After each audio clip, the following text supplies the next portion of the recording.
Launch real quick. Had a little bit of a connection issue. So we're doing a 2019 fantasy football mock draft live here on YouTube with you guys.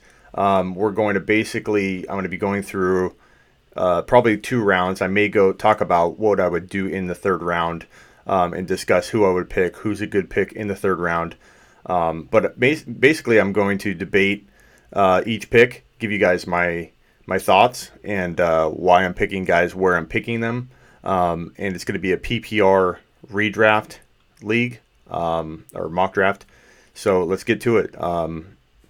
If you see any players that you think should go at certain spots, definitely toss those names out and debate it. What's going on, outsiders? Drop your opinion, and maybe it influences the mock. And I'll talk about some players as you guys call them out. But basically, going to do PPR yearly league, so it's going to be like a redraft yearly league, not a dynasty or anything. And what's going on, Oliver? And yeah, no Todd Gurley is going to be in this mock draft because I think I'm only going to go 2 rounds. So I'm going to move this mic over. Let me move the mic over and get to the board. I'm going to put the board up, move the mic. Okay.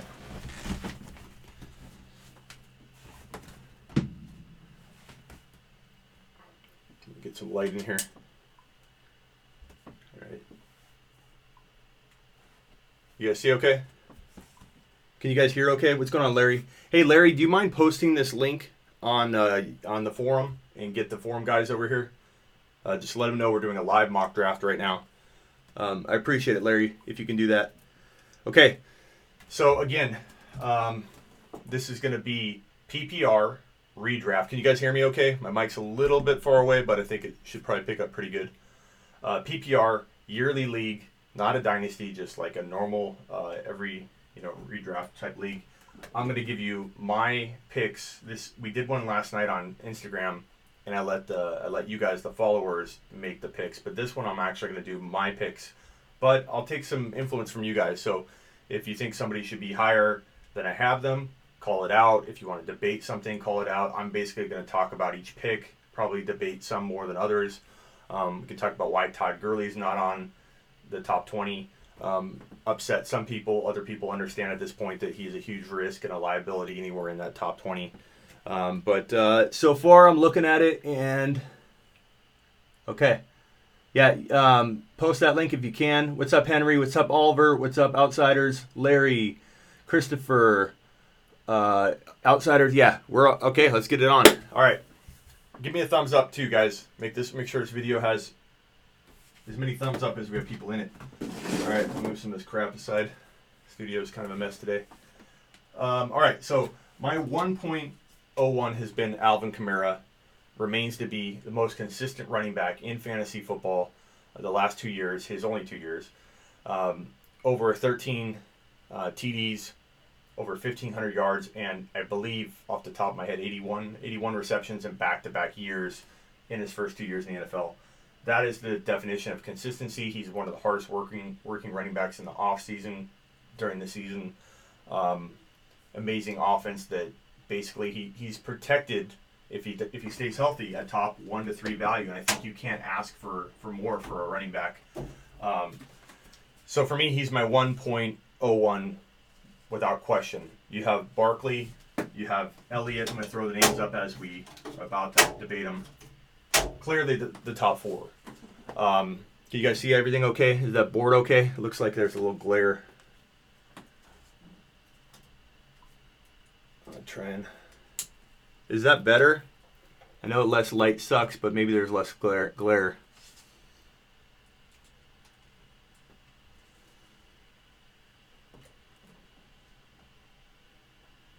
Can you guys see that okay? Or is that clear enough? What's up, Big Jim?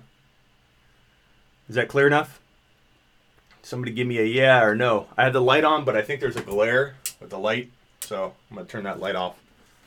Maybe I'll move this light over. Okay. I think that's clear. Let me know if it's not. So, the 1.02, I'm going to drop Elliott for now. I mean, if something comes up, and, he's been in the news for that incident where he pushed a security guard over or he kind of bum rush him into a metal gate. I think that could create some kind of punishment to the degree of a big fine, maybe 1 game, something like that. I'm not saying he will for sure get suspended, but it wasn't good. Let's just put it that way. And the NFL is not about being made to look like a fool anymore. They don't care if you were charged. Is that lighting good? Can you guys see okay? Okay, all good. So, it's just something to think about. So if Elliott got suspended for a game, or, there's reason to maybe bump him down below Barkley for me. But for now, Elliott's in an amazing offense. Ever since they got Amari Cooper last year, he was the number 1 or number 2 based on how you're looking at it.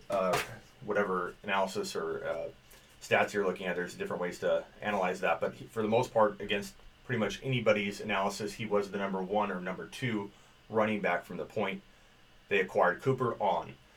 So it's hard to argue this. I know everybody wants to say he's the best running back in the league because physically he is, but he's in a Giants offense that worries me enough to bump him, not a ton, to down to 3. So, still mad respect there for Barkley. But I'm concerned enough to say, hey, he's going to face more 8-man fronts than normal. Yes, they had Odell out a bunch over the past couple of years, and they still survived. But it's different when teams game plan for you all offseason. If Odell's sketchy to play, it's just a different mentality when a defense knows what you got. They game plan against you. They have a whole offseason to prep for you. It's just going to be different. I don't think that offense is going to be good. When do they plug in the rookie? There's going to be some growing pains there. It's tough to imagine him being near the end zone enough to bump either of Elliott or Kamara out of my top 2.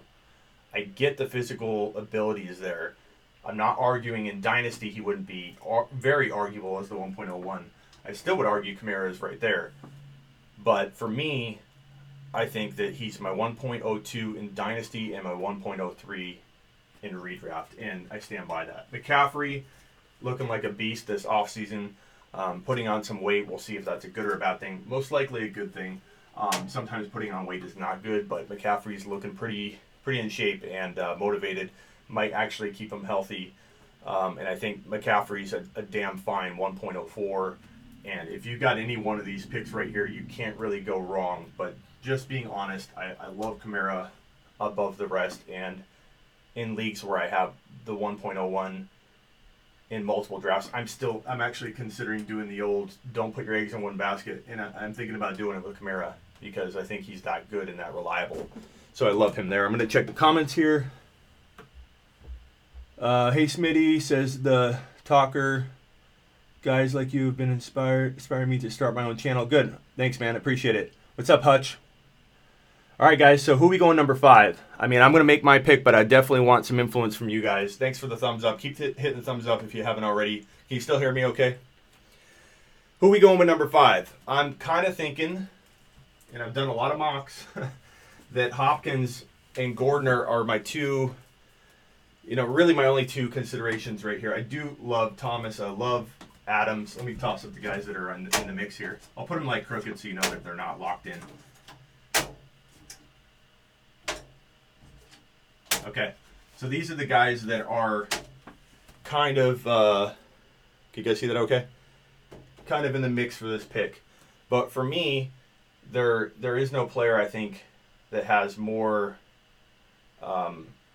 feel of like consistency than Adams and Hopkins. You have Gordon, I think, per start, he's like 100 and a touchdown type of capable player. And even if you missed 1 or 2 games, probably still gets you double-digit touchdowns. So I really love the upside here. The injury concerns me a little bit. DJ, you got a little bit of concern for injury. But offensively, they're going to be spread out, and it's going to make him way more efficient. But I think he falls later. You don't want to reach too high. Thomas, I like Thomas a ton. Bell is falling on people's boards, so there's no way I take him this high. But I do like Bell a lot more than other people and a lot of other fantasy writers out there right now who are projecting him to, not fit in there because of all the doubt about the fact that they didn't want to draft him to begin with, that Gase doesn't want to use him. That doesn't matter. That's not going to change anything, and I'll talk about that more in a second. But I'm going to go with Hopkins because I think the guy could be on the verge of taking even another step up in terms of his game. Watson wasn't quite where he needed to be last year. I think Watson takes another step forward. He's one more year removed from that ACL injury, and I think he didn't look as ready as I thought he would in the beginning of the year. He was taking a ton of hits. Like, every time he dropped back, you were like, he's going to get smashed. Hopefully they make some changes there, keep him a little bit more out of line of fire, Watson, and then that just presents more touchdown, red zone opportunities, and I think Houston has a really good year, and a lot of that determines, and that's why I would have probably had Adams there if I didn't think that Houston would take a step forward with their offense, and if Watson wasn't going to take a step forward, because opportunity rules, and I think Adams has that, and that's why Adams does deserve, I think, a look right in here. Now, I'm going to go Gordon here because of the upside. There's an injury risk, but I think you can't go wrong with Gordon here, or here, honestly. And every time I do a mock draft, I'm just being honest. People will say that they've got their rankings locked in, and why do you change your mind on that, Smitty? Why do you change your mind on that? We're human beings. Just because we're so-called experts doesn't mean we don't change our mind like every hour or every couple of days on something like this. So Adams going here for me one day and going here for me here another day or here another day doesn't make me inconsistent or wrong or crazy. It makes me human, just like you guys. And you guys have as much knowledge as anybody.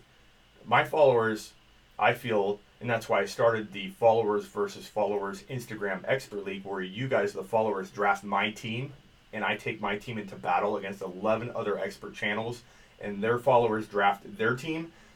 If you haven't checked that out, make sure you get over to my Instagram account at The Fantasy Football Show, the same handle as the YouTube channel, The Fantasy Football Show. Get on board, follow my account, and you are going to draft my team this year because I trust you guys with your knowledge, and we're going to go to war. Every week we go to war together and set our lineup, make our trades. It's going to be the most amazing league ever in fantasy football history, and that may sound bold, but people are talking about that in that way on Instagram. Some of the biggest channels on Instagram are in this league, and those channels with over 100,000 followers are talking about how this league's going to change everything on Instagram. So make sure you get over there and check it out. Gonna look at the comments real quick. Those magnets, how do I get some? Yeah, it took a little while to make some of the setup, but Hopkins, Adams, Gordon. Fair point says outsider. I can easily see Adams being the number one. Yeah, and that's why, honestly, I think anybody saying this is wrong, it's madness. You can't say that this order right here. First of all, this order feels pretty rock damn solid, but you can argue that anywhere. I mean, so I don't. Thomas is probably next for me, and I think this right here, I don't see how anybody could say that. It doesn't look like a really good order so far. We got 1, 2, 3, 4, 5, 6, 7, 8, top 8. So we have DJ next, Bell, Julio's in the mix. These aren't in order. Cook deserves some consideration. JuJu, Evans. These aren't picks. Let me put them sideways so you guys know they're not locked in. These are the guys that are next. So who would you guys go next? I'll tell you who I'm going to throw up there. We might even agree. I can easily see Adams being the number one. Oh, I already read that. That's what Hutch said. Who are you guys thinking here? I'll tell you who I'm thinking. I'm torn between DJ and Julio. And JuJu and Evans deserve a look, but I'm really liking them more toward the end because I think then you have a ton of upside to explode from the draft value. DJ can do that because I think DJ has the ability to be a top 5 running back, if not more, in PPR, and this is a PPR mock.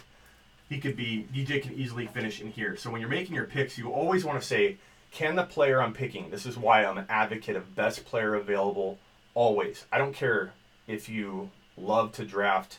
Always draft to your strength. If you're not good at drafting wide receivers early, you need to know your own capability and what your skill set is.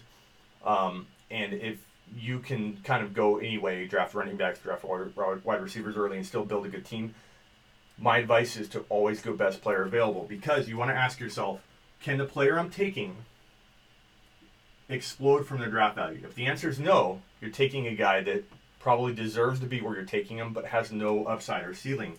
DJ could finish right here.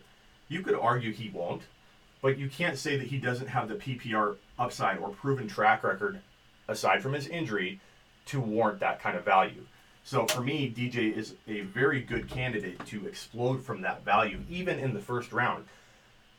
You don't have to call him a sleeper. People get real upset when you've redefined a term they've been using over and over and over. But value grab, if you will, even in the first round, yes, those do exist. Here's evidence of it because he could finish up there. Next up, you got, it's either Julio or Evans, I think, at this point. JuJu deserves a look. He's going to be placed in here somewhere. Cook is my guy, but I'd like to see him get snagged a little bit lower because I think that's where he has that home run ability. Let's see what you guys are thinking. DJ. So I locked DJ in before I even looked at that, so we're in agreement there. Julio. I'm going to say Julio. It's PPR. I think we start seeing his counterpart, Calvin Ridley, eventually take over. Not this year, but in 2020. So I think this exact time next year we'll be saying to ourselves, this was the JuJu Smith-Schuster of 2019. They can coexist. Julio is still going to be that good in 2019. But at the end of 2019, we're starting to talk about this guy and starting to fade a little bit on Julio. He's going to be a star. He's way over there, though, because you don't draft him that high. Just kind of commenting on his future. Julio is there. Okay, so I'm going to throw... I'm going to throw Bell. And I know people think that, and that's what I'm talking about, like, I could go either way. That's why it's funny when an expert says that, you know, they don't change their opinion on the daily or on the hour. I could argue Evans, for sure. If you told me I had to pick Evans, I'd be fine with it. Bell, to me, I hope Bell falls into the second round, because if he does, I'm all in. He has the volume headed his way. They're not going to not use him. I don't care if there's a little drama brewing. I don't care if Gase wanted to use him. I don't care. I think that Bell is going to thrive much more than this value. So he, to me, has this kind of upside. He's LeVeon Bell, and I know people think a lot of it was a product of being in that Pittsburgh offense, because look at Connor. Connor elsewhere wouldn't be near the back he looks like in Pittsburgh. Jalen Samuels or Benny Snell, I predict those guys become way more valuable than people expect, and you'll see that with my Connor ranking. But Bell is one of the most elite talents in the league, and if you watch a lot of film, you know that. You're not just going to look at stats. He can explode from this value. He could also just earn that value. That's what makes him safer than I think people give him credit for, because in this spot, if he doesn't explode to the tune of a top 5 running back, you still get your value back. Bell's going to earn that if he stays healthy. Now, health is one concern. People think you take a year off. It's been a lot of time since he's played. But you could also say that he's had the whole offseason to prepare. It's not like he's holding out and then jumping in week 4 and getting hurt. He's preparing. He's got a whole offseason to prepare, and he's not coming back from injury. So to assume he's going to get hurt, I think, is more reckless than to not. And I think at that value, risk is built in and baked in. And if this buzz, so this is the first round and we go into the turn, if he can get had as a second drafted player, that's money. And I love that in 2019.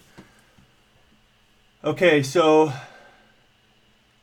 I'm thinking Evans, guys. And that's awesome for JuJu because, let's see, we're at 1, 2, 3, 4, 5, 6, 7, 8, 9, 10, 11, 12. That's our top 12. And if you can get JuJu as your second drafted player, your money. And that's an amazing duo to have, whatever players you pair there. Now, I'm not too concerned with matching up the pick with this. And since we're not going since it's running back and wide receiver that dominate the first 2 rounds, I don't have to really concern myself with what teams paired with what, because you can go wide receiver. There's nothing wrong with it. You can go running back. So I'm not looking at that at all. But JuJu and Evans would be amazing bookend picks if you had that selection. Okay. So we got Julio or JuJu here. For those saying that JuJu's not going to be a stud in Pittsburgh or in 2019, I think, first of all, AB, when he didn't have AB, he did well. Ben Roethlisberger laser locks onto his top wide receiver, and he already, even with Antonio Brown being there and being that laser lock target for him, he's still laser locked on JuJu. JuJu repeating last year's numbers would probably warrant this value. And he probably will get a handful more touchdowns and a bunch more targets because he's the number one wide receiver there now. Yes, he might see double teams, but he's quick. He's very much the player that Antonio Brown already is, and you can't contain that kind of player with a lot of consistency with the current NFL rules. He's one of those wide receivers like T.Y. Hilton, like Antonio Brown, that literally can line up all over the field, and his versatility will have him in one-on-one situations even when they try to double team him.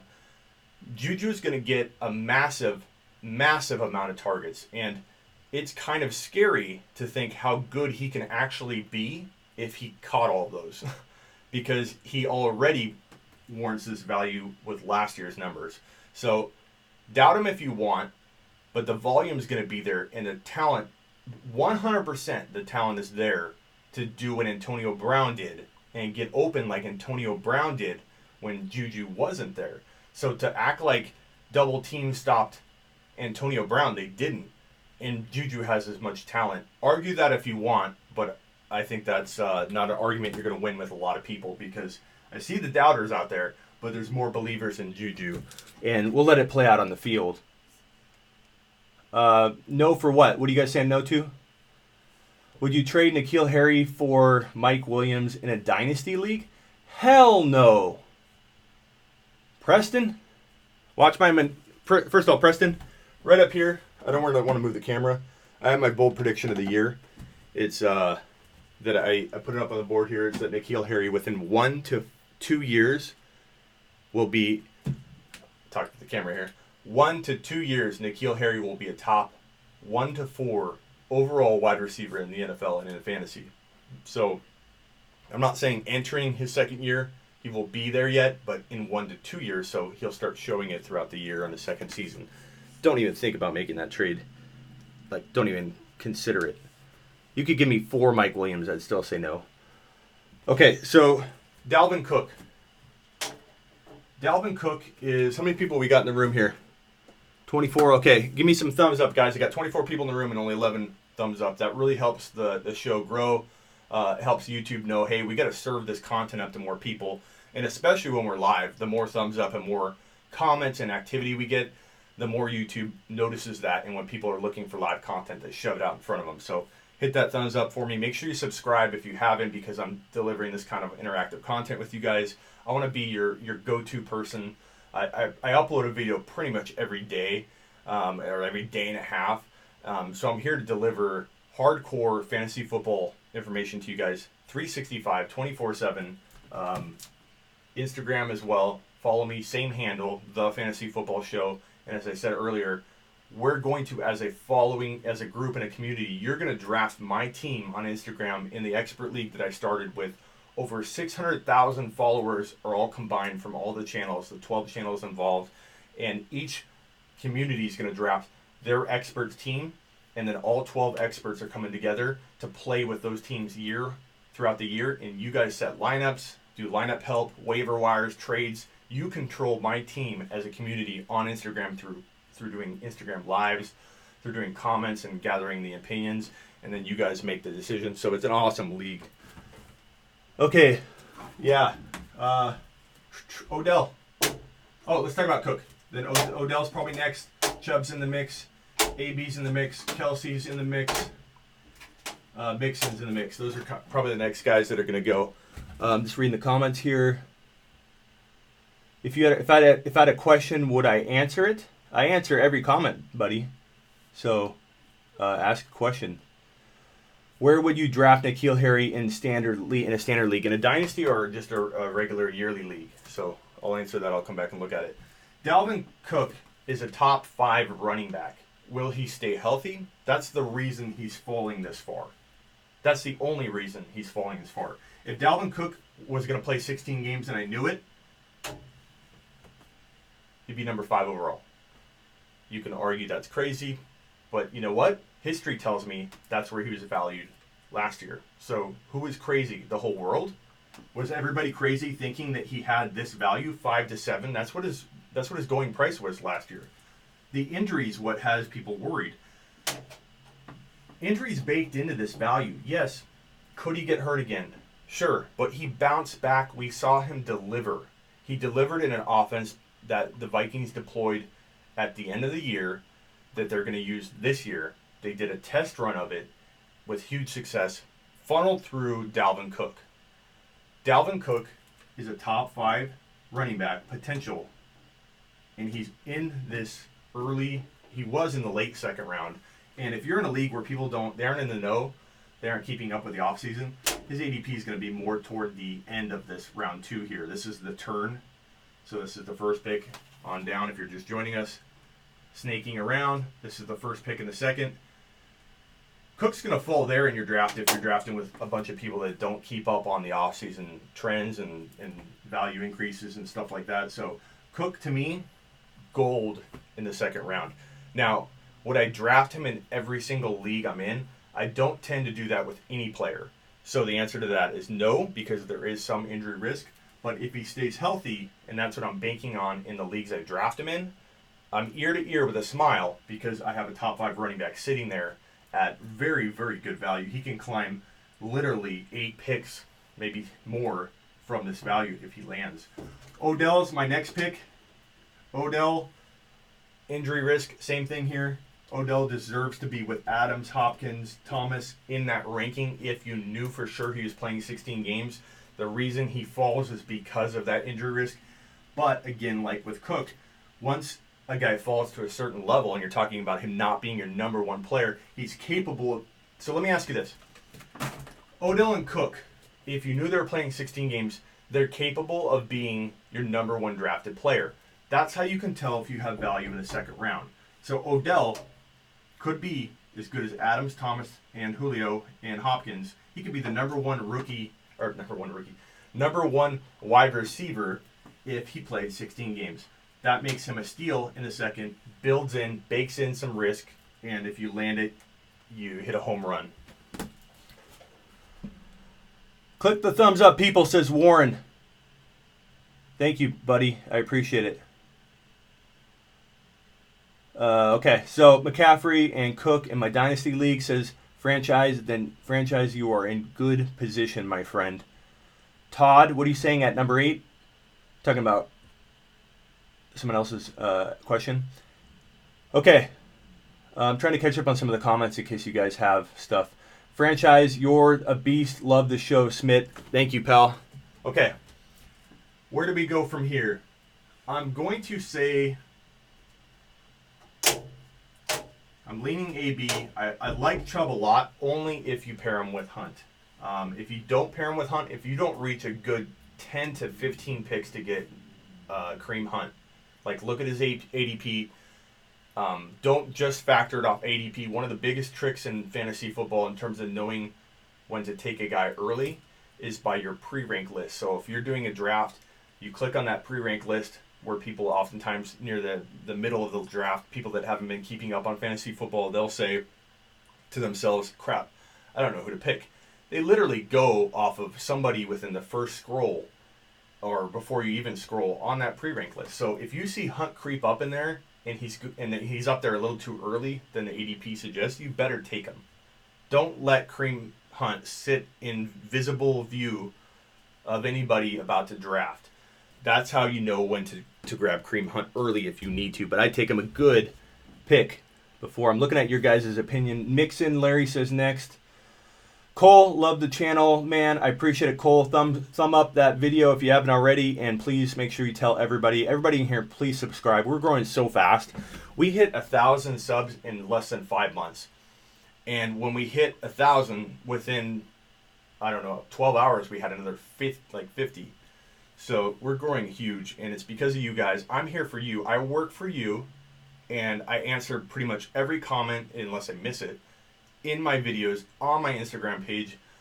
What better way to communicate than to do that? All I ask is that you thumb up, you tell who you can. I know everybody doesn't want to tell everybody in their league about every one of their sources, but you're sitting at a water cooler with some dude you barely play in some crazy dumb side league with at work, or maybe he plays in 10 leagues, doesn't play in yours. Tell that guy. Tell somebody. Tell your cousin. Tell whoever.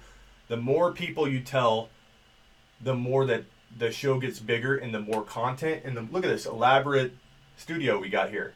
I wouldn't have that if people weren't spreading the word. So the more we do, the more I can give you, the more shows, the frequency, the crazier series I can do. I have a different things in mind for different kinds of shows. I can't do all that if we don't grow. We are growing, but spread the word. It makes things a lot easier to do and bring you guys more stuff more frequently. Okay. What's up, Balls Life? What's up, Todd? Okay, what's up, YP? Thanks, I appreciate it, man. Thumb up, spread the word. Make sure you're subscribed. I'm sure you are. This YouTube channel is great. One of the best I've seen. Thank you, Hutch. Okay, so I'm going to go with Nick Chubb, and I'm going to say that with the caveat that you have to reach for Kareem Hunt. If you don't have Kareem Hunt handcuffed to him, you have yourself a third-round player to me. But he's so amazing per start, and he's a very aggressive runner with a big frame and injury history that's pretty scary. And then he has that aggressive style and going to be leaned on heavily until Kareem Hunt comes back. That makes him a risk if you don't own Hunt. He is a third-round player to me if you don't have him cuffed. Not because he's not good enough to be a top 5 running back. In week 1, he could be the number one running back that week. He could drop 2 touchdowns and 125 yards rushing. I'm not wrong by saying that he has third-round value without Hunt. I'm saying that he could get hurt, so he'll leave you hanging potentially if you don't have Hunt. But if you have Hunt, you have just as good of a running back as Chubb, and you're locked in and protected. This right here, I wish I had a Kareem Hunt sticker somewhere, or a magnet, but I don't. This right here with Kareem Hunt attached is arguable in the top 8 to 12. Chubb and Kareem Hunt together is arguable there. Just make sure you handcuff. AB's going next. I don't care what people say. The guy, just like LeVeon Bell, people are doubting. And it's funny they come from the same team, same kind of drama. But just because you're changing teams or there's a lot of drama around you, if you are coming off injury or shown any signs of decline, why is everybody assuming he's done? Why is everybody assuming that he won't get the ball enough? There's a clip of him and Carr connecting today. It's one clip. You can't take preseason or one practice, without tackling and all that. They look like they're building a pretty good rapport. Antonio Brown trains harder than anybody. He is impossible to contain, and Carr is a good enough quarterback. He's not an amazing, great top 5 potential fantasy guy or even NFL quarterback. But there was a time where people were talking about Carr rising into the top 5 to 8 overall, or top 4 to 8. So the potential is there for him to at least get the ball to Antonio Brown. Antonio Brown can get open for any quarterback, and I think there are a few situations where I would be soured on him, but it's not in Oakland. And they have a running game. Yes, I doubt Jacobs a little bit in terms of his track record and having a big enough resume to warrant being the 1 or 2 rookie-only pick, but I still like him. Per start, he's going to do good. They're going to be able to run the football, which is going to open up the pass, which is going to give Derek Carr enough room to show his, I think, above mediocre ability. And he's going to deliver the ball to this guy a ton, and AB is going to be a steal because like Odell, like Cook, the AB has the potential to be ranked there. If you can't honestly ask yourself that question, can AB possibly be this good? I don't think you're looking at it objectively. He can. He can be as good as these guys. You're just worried about the situation, and I get it. But as he falls, guys, the worry should go away. And I think he's a great pick in that range. He'd make a fine second-round pick.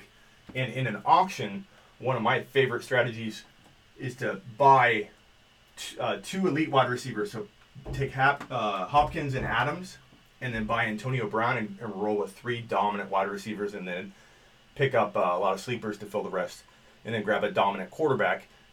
One of my favorite strategies in all of 2019 is that. So let me see if I can find this right here. This isn't the mock draft, I'm just showing you. So Mahomes, Hopkins, Adams, and AB. If you can buy that with all your auction dollars, can you guys see that? If you could buy this with all your auction dollars and fill the rest in with sleepers, guys that you know have the potential to fill your spots, you could dominate with this. This is a very risky play, but one of the funnest auction strategies that I can think of in 2019. Let me put all this back. So now we're at, so we have the first round. Then we have 2.01, 2.02, 2.03, 2.04, 2.05. If this I might make this into an audio podcast as well. So we got Kamara, Ezekiel Elliott, Barkley, McCaffrey, Hopkins, Adams, Gordon, Thomas, DJ, Julio Jones, LeVeon Bell, Mike Evans to round out the first round. Then we got JuJu, Cook, Odell, Chubb, with Kareem Hunt handcuffed down their way in AB. Who we going next? Mixon? What's up, Todd? Todd wants to know which three do I keep? Watson, Carr, JuJu, Njoku, Ingram. Is it a 2 QB league? Somebody help him out with that, and then post that in the comments after I post this. Who we going, guys? Mixon? Who we going? Mixon? We got 27 in the room. We need more thumbs up, guys. We only got 19. Please hit that thumbs up. Please subscribe. I'm going to go Mixon here. I do doubt him a little bit, but more so when he was getting drafted at the bottom of the second. I like Mixon enough, especially the trade value, to draft him right in the middle of the second round. That protects me enough to say, hey, I'm not taking him as my first drafted player. When I was doing a lot of potential bust predictions on him, it was because he was going at the tail end of the first round, and I think that's way too risky. I'm okay with it here. I probably would consider passing on him for another player I like a little better. In if I'm in a dynasty format or something, but in redraft, I'm okay with mixing there. I just worry about, decision making, injuries. I know he has played through some, so. Okay, Mixon. Okay, who's next? Thank you guys for the thumbs up. We're getting the thumbs up kind of closer to the eyeball numbers that we got on there, so appreciate it. If you're in this room, please hit that thumbs up. It really helps. Okay, Daryl, what's up, Smitty? Says, Daryl, what's up, man? Let me, I can drag some of these comments on the screen, too. All right, what do you guys got? What do you got? Who are we going next? Best possible place to draft, I think, is right here in the top 4. Get one of those players. Your players here are still very good. I don't mind if I'm going drafting here. I never set myself on a strategy when I go into a draft and say I'm going running back, wide receiver, or wide receiver, running back. But oftentimes in this range, I go wide receiver because it makes the most sense each time I mock it.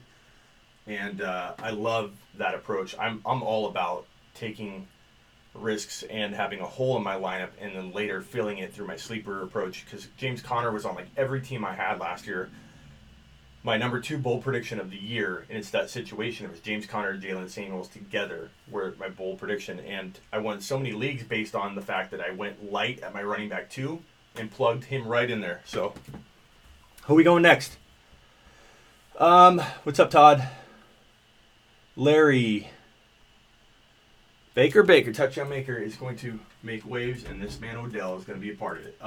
Yeah, I can be okay with this right here. I tend to not take him because I feel I build better because I have pretty good tight end sleeper ability to grab a guy that I think like Njoku is one of the guys that I'll be picking this year when I pass on a tight end. But you can't argue the value there. And I think that I would take Kelsey there if I was in maybe this situation, because the options are left are, we got Damian Williams, we got Connor, I'm going to throw Montgomery into the mix here in the tail end of this second round and into the third. Freeman's climbing my board a lot, and you either love or hate Freeman in 2019. I've come to realize people either think he's not worth a 4th rounder or they love him at the tail end of the second or the top of the third. He's an amazing third-round pick. If you can get Freeman in the third round, you have yourself a potential 5 to 10 running back that has all of the risk of him kind of not delivering on what you're expecting built into his value. But he warrants end of the second round pick. Ever since Tyreek Hill kind of left our top 25, top 50, whatever. I mean, I don't even know where you draft him right now. We can talk about that. But ever since he got removed from the top group, it's throwing everything off. It feels like the second round, even though it's one player, just it got all jostled around. Connor deserves a look here, even though I'm calling him one of the biggest bust potential guys in 2019. That's because he's going in the top 7 to 9. That's a potential bust right there. He shouldn't be your first drafted player. Connor in here makes a lot of sense because then the risk is very low. You're not passing on because we're getting kind of thin. The options no longer look like these guys. We don't have any Odells left. We don't have Cook left. We don't have JuJu left. Mixon, Kelsey. Kittle's one to consider. But we don't have anybody left. So Connor starts looking like a very acceptable risk because I will reach and grab both of his backups, and I'll feel okay about it. So I'm going to put him right around there. Do you guys like Damian Williams in this range? Do you like Freeman? Anybody getting crazy bull with Montgomery? Ingram. You know, Ingram's, I think, overlooked in redraft, but I don't think I'd take him here. What are you guys thinking? Todd says Freeman's one concussion away from being done. I don't know about that, but I think that's the worry. But you cuff him to Edo Smith, and I think you're going to be okay. What do you guys like? Someone like Marlon Mack.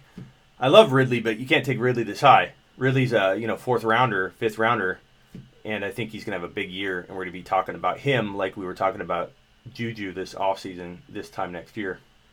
Could you have a live rookie draft soon? Yes, I could do that. Who are we going with, guys? Click the thumbs up, people, says Warren. Warren knows his stuff. Let me put Warren's comment up here. Click the thumbs up, people. Who likes D. Will? Whoops. Who likes Damian Williams here? Yeah, Todd, I'm avoiding Connor, but at this point, I haven't put him in yet. I'm just arguing where he kind of belongs. Even I, who have been calling him one of the biggest bust candidates for 2019, I'd consider him there because you can cuff him or you could trade him. If you could draft him there, you could trade him for a much higher player. So it's not always about do I want to roster them all year? It's can I make a trade? So who we going? What's up, Michael? Who we going? Michael knows his stuff too, he says. That's true. I think I'm going to roll with... You got A.J. Green in the mix.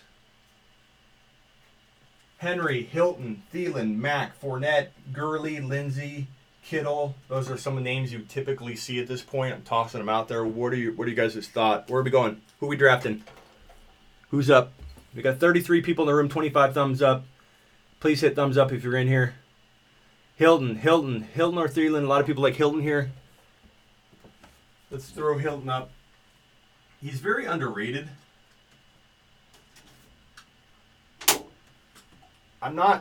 Every time I pick him there, I'm not feeling great about it, I'll be honest. There's some players like that. Even Thielen, if I took Thielen here, I wouldn't be feeling great about it. I think they warrant the pick. But it's hard to avoid him. So I'm going to go Connor there and say that I'm doing that because I am handcuffing him to Samuels and Benny Snell. Benny Snell almost fits this role better than both Connor and Samuels. Samuels has an advantage because he's an amazing receiver. He was tight end eligible last year as a rookie in Yahoo League, so he was a tight end and running back. Eddie Faulkner is the running backs coach in Pittsburgh this year. He was Jalen Samuels' coach in college at NC State and used him extensively in the passing game, made him a good receiving running back to the point where he became tight end eligible during his rookie year.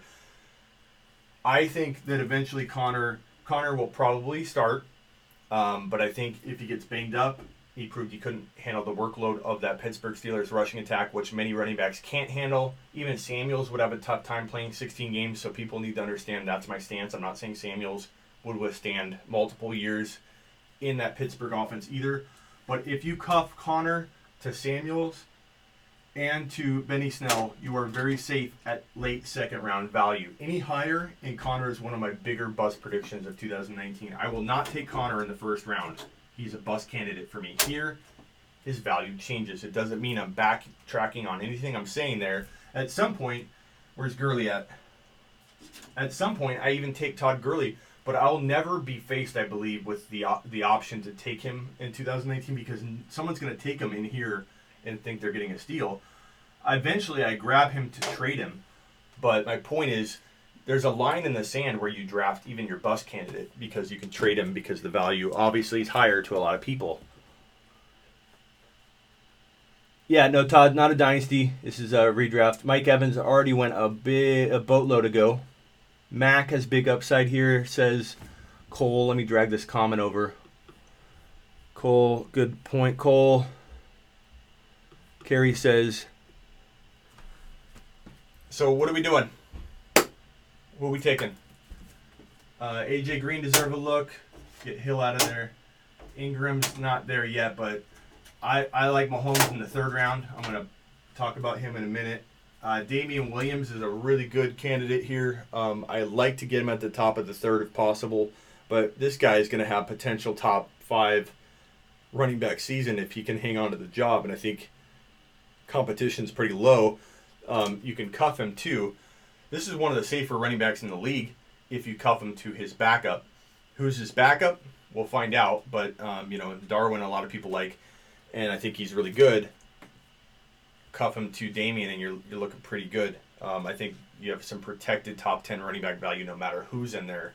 One of those situation-based situations. So, Damian Williams, are we going, guys?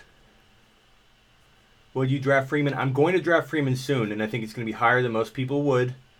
But he's going to probably make this top 24, so don't worry. Okay. Who's thinking Damian? Who wants Damian? Some say Thielen. Some say Freeman. Give me a Damian. Who wants Damian?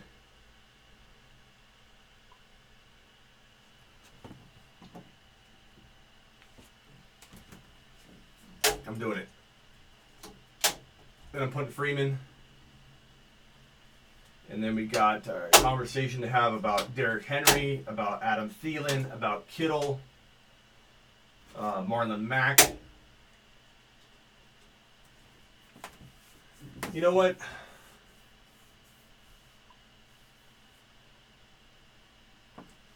I'm tempted to throw David Montgomery in this top 24. I'm going to leave Damian there. Yeah, Darwin's the cuff for now. There's some talk about a couple other players, but I think Darwin for sure. If you cuff Darwin to Damian, you have yourself a top 5 to 8 running back probably all year long. Amazing situation given the value. So I like Damian as a top of the third. If you're in a very inexperienced league, you'll get Damian in the third and be smiling all the way to the bank. But I'm not afraid to take him in the second. Looking at the comments here. So what do you guys think? I'm tempted to go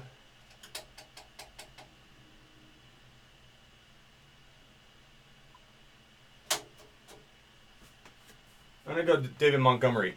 You can call that early all you want, but the bottom line is we've seen rookies enter the NFL and have top 10 running back seasons all the time. I think he's special. I pegged Chicago. I did a video once they got rid of Howard. Everyone was talking about how Tariq Cohen, who I had on my top 10 bold predictions, mind you, last year and the year before, he was back-to-back candidate. Everyone was all over the fact that he was going to be the number 1 running back there.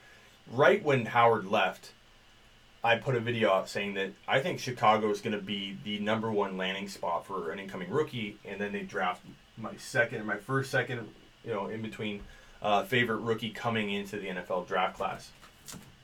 David Montgomery broke an extraordinary amount more tackles than anybody else in college football, and it wasn't because he ran badly. He was getting swarmed, and he just slipped tackle left and right.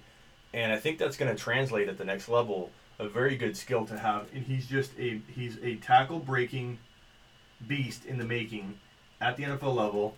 And I think there's no reason to say, and I think he'll fall, but I'm kind of making a point here that we're getting to the Thielens, we're getting to the A.J. Greens, the Max. I'm not saying those are bad picks. Those are going to go almost immediately after. So I'm not calling them bad picks whatsoever. But I'm saying, out of all the players here, he has the most ability to climb. Kittle kind of does too. Henry's got upside but a lot of risk. So it's a tough place to be in. In fact, let's keep going. I was just going to go 2 rounds, but let's go 3. You guys down for 3 rounds? You guys down for 3 rounds? Let's go 3 rounds. We'll have to Boyd's one YP. It's kind of hard to answer some of those right now, but Boyd's a good one. So we have what? 1, 2, 3, 4, 5, 6, 7, 8, 9, 10, 11, 12. So we got our 12 there. Let's straighten this up. Let's get some OCD action going here. Okay. Here's our first 2 rounds. Let me read them off for anybody listening in a podcast later. Alvin Kamara, number 1. Ezekiel Elliott, number 2. Saquon Barkley, number 3. Christian McCaffrey, number 4. DeAndre Hopkins, number 5. Adams, 6. Melvin Gordon, 7. Mike Thomas, 8. David Johnson, 9. Julio Jones, 10. LeVeon Bell, 11. Mike Evans, 12. JuJu Smith-Schuster is 2.01. Cook is his second pick. Dalvin Cook in the second round. Odell Beckham Jr. next. Nick Chubb, if you cuff him to Kareem Hunt. Antonio Brown, Joe Mixon, Travis Kelce, T.Y. Hilton, James Conner, if you've 100% cuff him to Samuels and also Jalen Samuels. Now, I will add, if you can't, if your rosters are so small you can't even have his backup, then don't pick Conner. To me, Conner alone is a big bust candidate, one of the biggest in 2019. So if you can't cuff him because the situation is so amazing, that's why you see Conner getting drafted by me as high as you are, because the situation is what dominates. And because this value doesn't make you avoid taking somebody else here, where I think Conner has huge bust potential, here you're getting into the end of the second round where it's getting kind of shady. Actually, you know what? I'd even say this. I'll swap these 2 out. I'll say Damian Williams goes ahead of Conner. I'm going to switch it up. Can't do that in a live draft, but you can in a mock. So I'm going to go Damian there.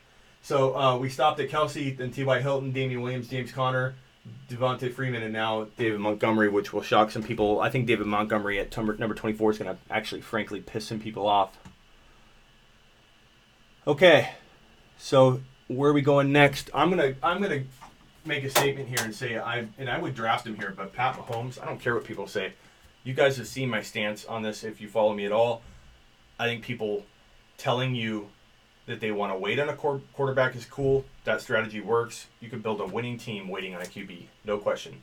But you can also build a winning team drafting Pat Mahomes as your 3rd drafted player. If someone says that is wrong, that is a bad approach. That is an approach that's going to get... I get people that say that all the time. You're giving advice that's going to have people lose when you say draft Pat Mahomes in the 3rd round. I invite that. I don't care. Pat Mahomes can win you a league as your 3rd drafted player. Not your 2nd drafted player, not your 1st. I'm telling you to take him in the 3rd, and I would even pay the 2nd round value, but you don't have to. He falls to the 3rd round almost like clockwork. And depending on your league, you could have a league where QBs just go early, and that's the trend of your inexperienced drafting pool. Your league mates just draft QBs early.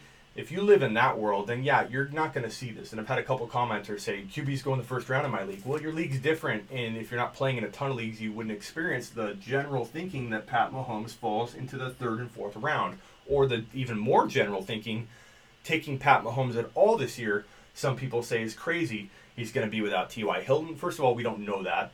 Even if he was without him for half a year, he's throwing over 40 to 45 total TDs. Even if Hill got cut tomorrow, he would throw for 40 to 42, 43 TDs, run for more than he did last year, which was a shocking 2 touchdowns that he ran for. He's an amazing quarterback. The fact that he didn't run for more TDs was shocking to me. But he didn't need to. He might need to if he doesn't have Hill. Mecole Hardman is going to be so much better than people think. Will he replace Tyreek Hill entirely if Hill does in fact miss time or get cut or miss the year? No, but he's going to mature so fast. Rookies, yes, don't normally explode, but most rookies don't get shoved into the number one offense in the NFL. Most rookies won't be asked to mature that quickly. Most rookies won't have access to a wide receiver one role on the best offense in the NFL. Name one rookie that has had that much upside and that much of a situational advantage. You can't. So to judge him like every other rookie, I think, is going to be extremely reckless. Mecole Hardman, if Hill is out for the year, could produce top-level wide receiver 3 numbers, be an amazing wide receiver 3, and probably flirt with low-end wide receiver 2 numbers all year. He could be inconsistent because he's a rookie, but the guy has game. He's got 4.33 speed. It's not like defenses can focus on him at all, nor would they, because he's a rookie. They would overlook him all year, even if he is lighting the league up every other week. Defenses are still focusing on stopping Damian Williams, trying to figure out how to stop Pat Mahomes, focusing on doubling Travis Kelce. You're going to see Mecole Hardman have an amazing year. Pat Mahomes, whether he has Hill or not, is my lock 3.01, and I take him in every draft. I don't care what anybody says. Okay. Now, so we got Thielen, we got Kittle, Henry, Mack. I think Kittle's a safe pick here. I think Thielen's getting up there. Mack, I think, is a good pick. We'll throw Mack in there. We'll throw Thielen in there. We'll throw Henry in there. Ingram deserves a look. At what point do we take Gurley? At what point does Gurley become like Connor, where you're saying, okay, now I haven't sacrificed taking a top 10 pick. Now I haven't sacrificed taking a second round pick. Now I'm taking him in a questionable area. Let's even say that Gurley deserves this right here, because you're going to handcuff him. And Darrell Henderson, who I have right here,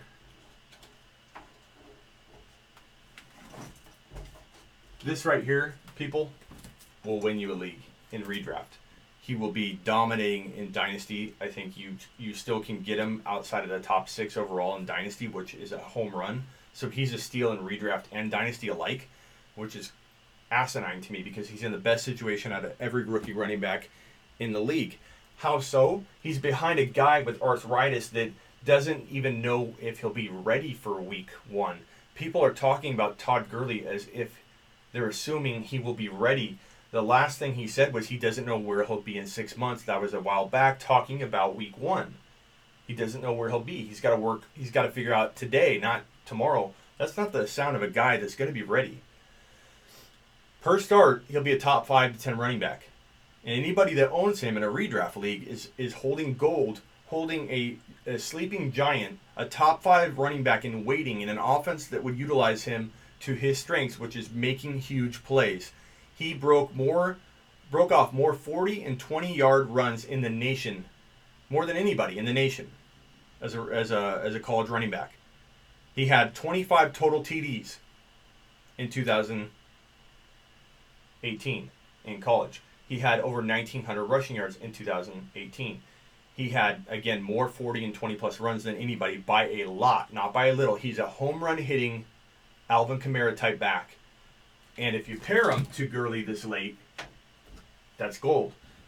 My strategy of avoiding Gurley anywhere in this range, which a lot of people are going to say, they're going to watch this video, they won't let go of the fact that the Gurley we knew and loved is not coming back. He's gone.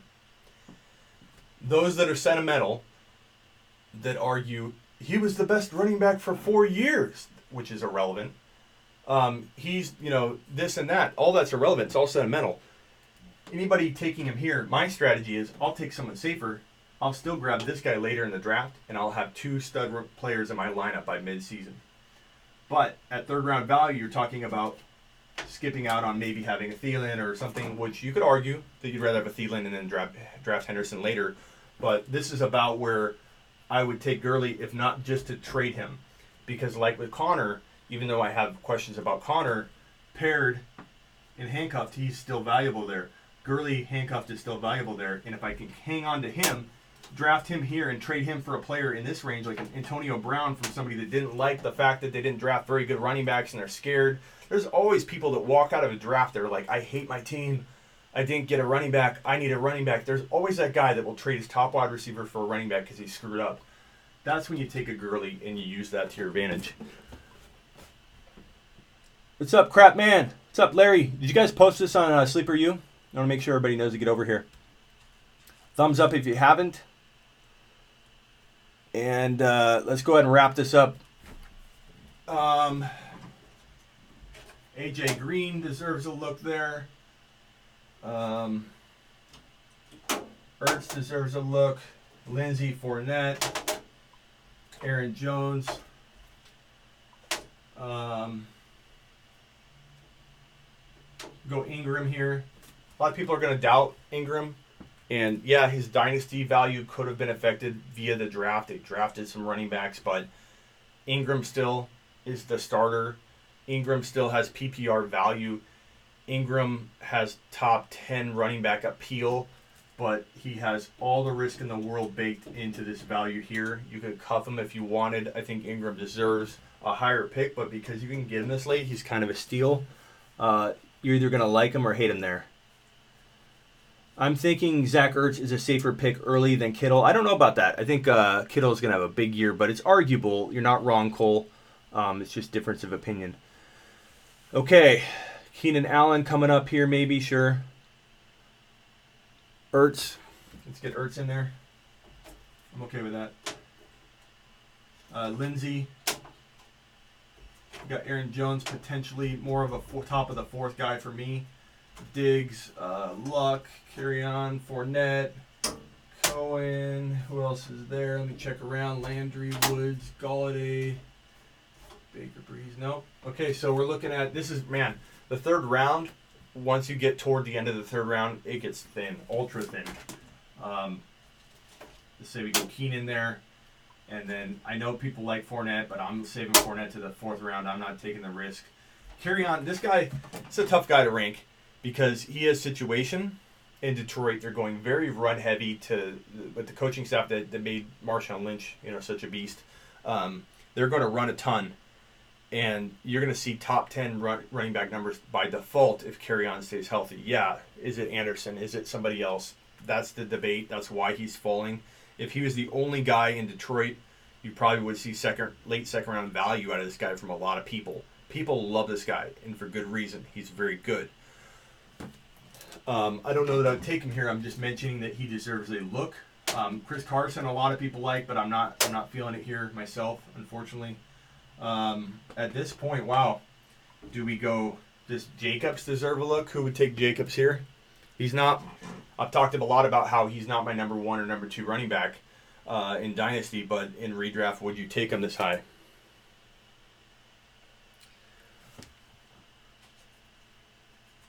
I think it's arguable, Cole. I mean, honestly, Kittle could have, with Garoppolo back, it could be one of those years, man.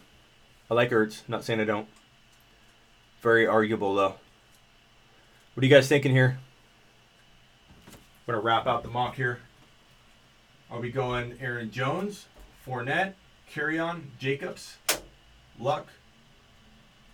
Luck's a little early because I think you can get him later. We even missing somebody. Let me look at another mock up there. Lindsey we got up there. Jones.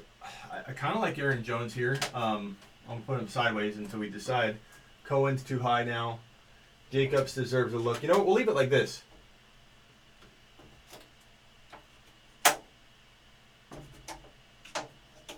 There's your last pick in the fourth round. I'm just going to throw a bunch of guys there that are warranted.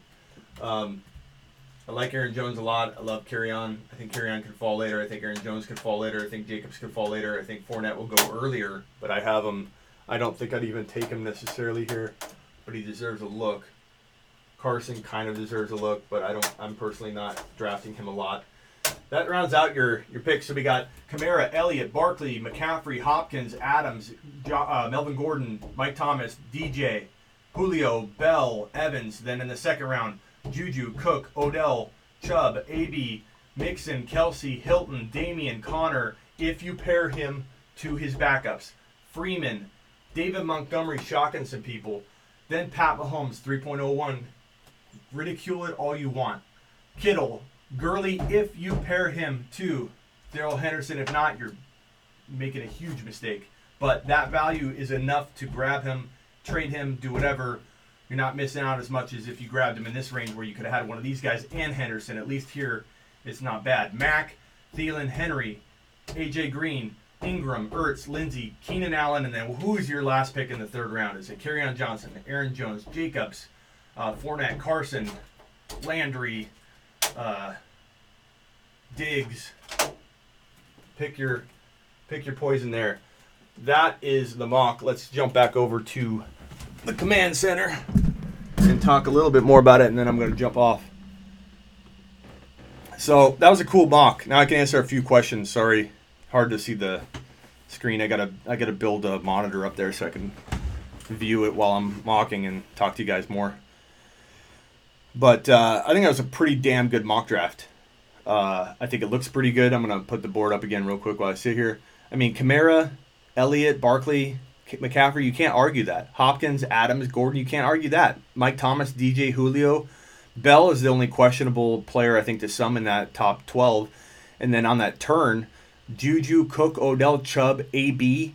That top 13, 14, 15, that top 16 is amazing. If you can get 4 picks in there somehow by trading away all of your depth, that'd be phenomenal to have 4 of those guys. And I've done that before. That's not crazy talk at all. I've been able to pull off trades like that on the regular. So Bell has been a running back 1 every season he's played. Riley, I agree, and that's why Bell, I think, is a steal. Let me do this. Let me see if I can split screen this bad boy. Hold on.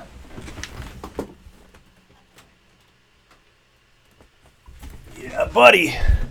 Yeah, buddy. Let me get rid of these comments out of my face. Get out of my face, Cole. What's up, Carrie? I didn't even realize I dragged your comment on there.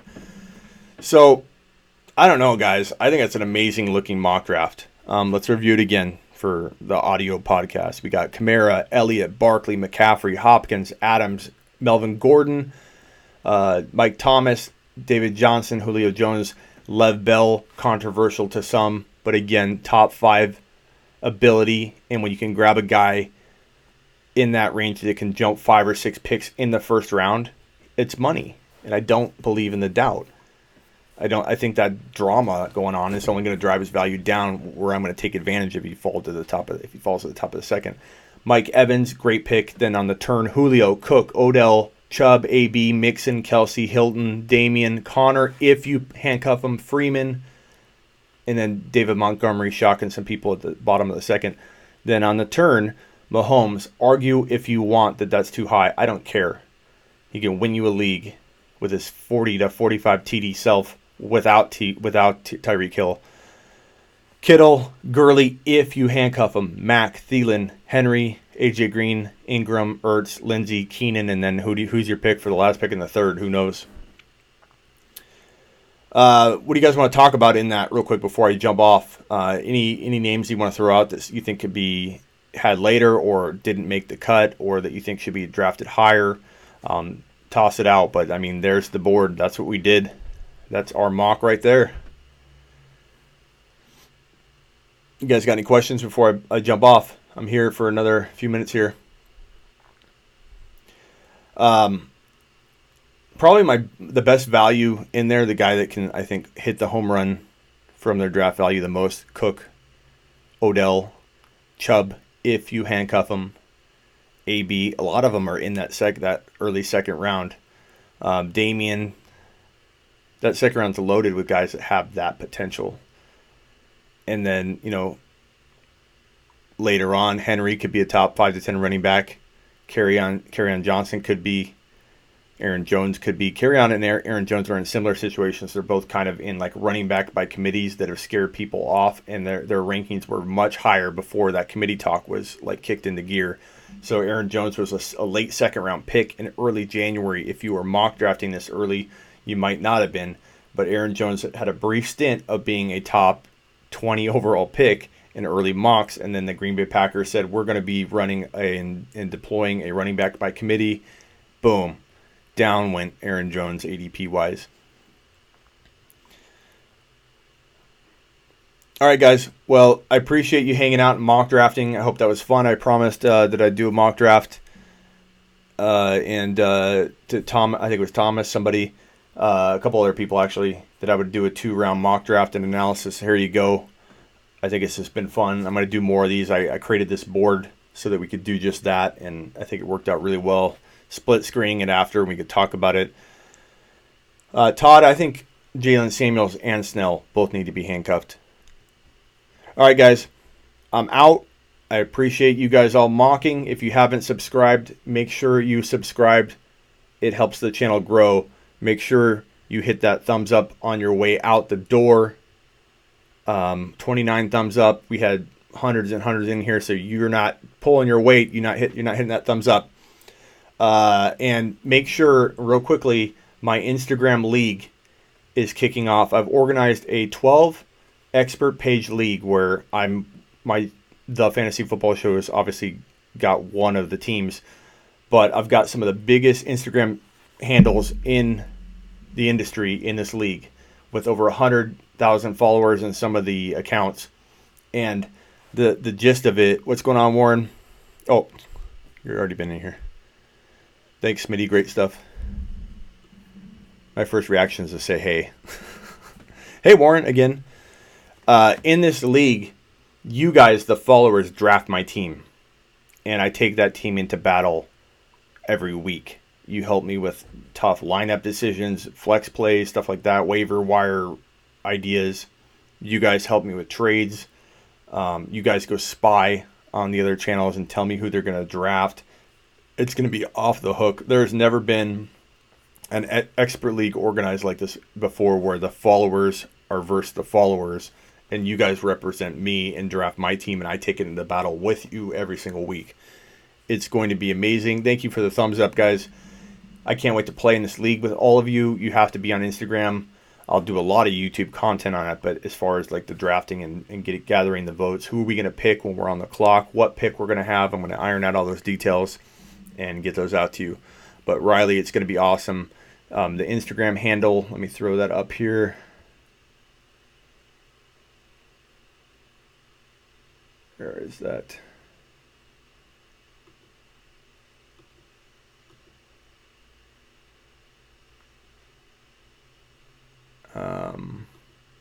There we go.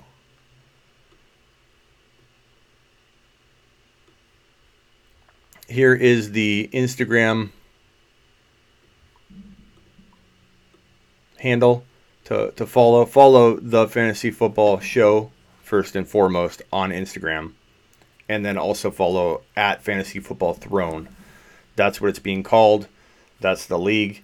Fantasy Football Throne on Instagram. 12 channels fighting it out week in and week out with teams that you, the followers, draft for us. You guys set lineups with us. You make trades. It's your team with me. We fight together every week. It's going to be so amazing. You guys get to play and control an expert league against other channels. It's going to be the best. Todd just subscribed. Thank you, buddy. A lot better than, I like your avatar, than just listening to someone talk. The feedback, the interaction is top-notch, guy. Thank you, Todd. I appreciate it, man.